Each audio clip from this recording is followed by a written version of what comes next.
Hello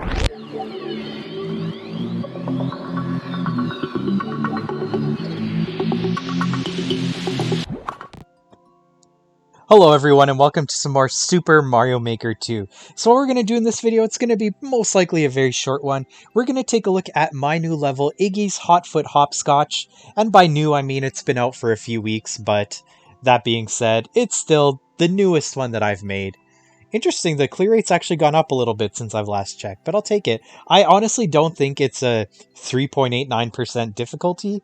Maybe that's just me, but... Anyways, it says, it's 8:56 p.m. Iggy still wants to play, but you have 4 minutes to make it home. Let's check it out. Basically, my whole idea behind this level is I was challenged to make a boss fight, and I kind of wanted to incorporate the Super Ball power-up with some kind of boss fight.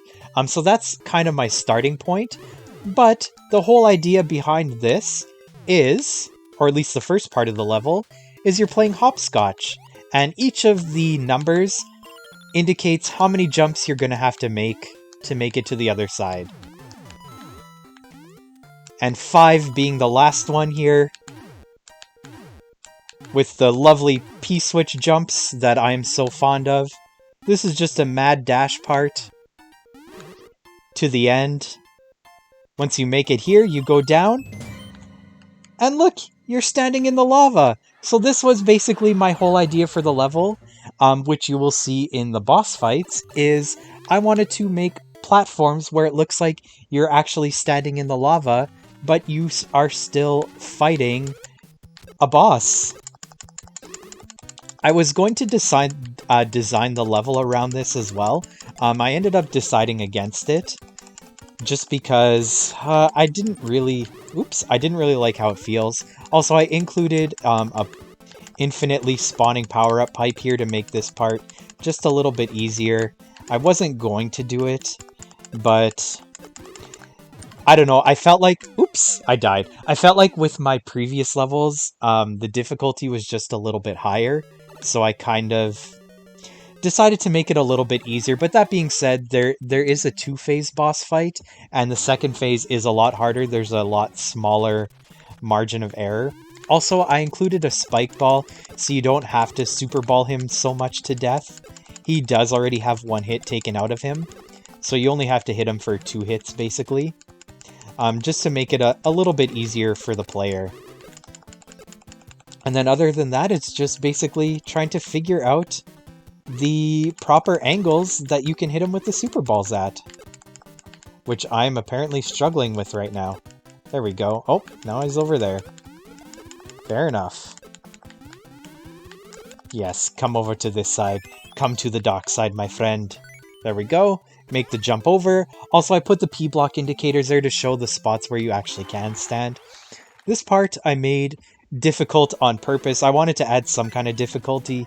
You do need 2 keys to progress to the next area, and you do get 1 key in the form of the cursed key with Phanto.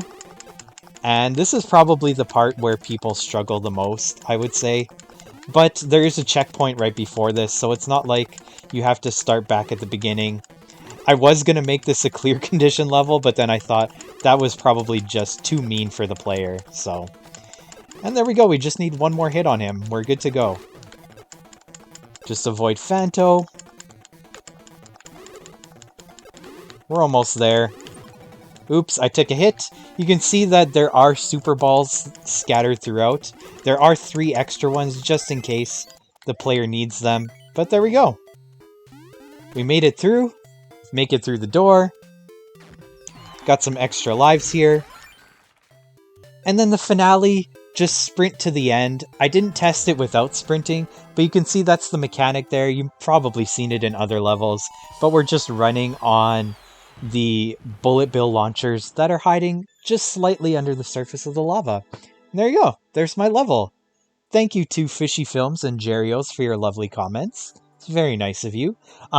Anyways, yeah, that's a look through my level, Iggy's Hotfoot Hopscotch. Let me know what you think about it in the comments, and if you do want to play it for yourself, I will put the course ID in the description. But if you enjoyed this video, please leave a like, leave a comment, and consider subscribing if you haven't already done so. Also, one other thing I wanted to say is shout out to Arrowstotle, who I got the idea of the sunken cannon platforms. I use that throughout the level, so without his video, I wouldn't have thought of that, and I wouldn't have made this level. So thank you for the inspiration to Arrowstotle. Who knows what we're going to see in the next video, but whatever it is, until then, have a good one, and I'll talk to you later.